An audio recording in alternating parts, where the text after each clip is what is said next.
Now, when you're engaged with your salespeople, I'm going to give you the best sales coaching question you could ask anybody. And it's a form of a question that we call a self-actualized question. Very often what we do as sales managers or sales leaders is we tell people what to do. We tell them, well, here's how I did it, or here's what you should do.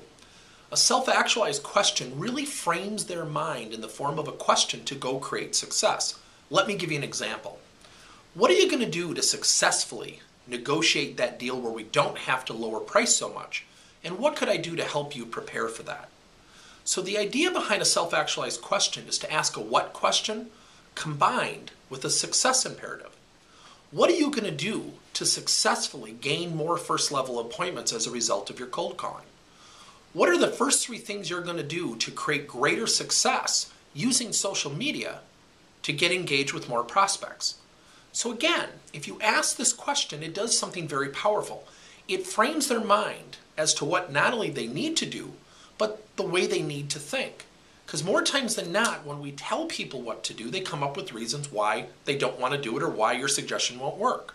So if you use a self-actualized question, use the word what combined with the success imperative, and you'll see dramatic results.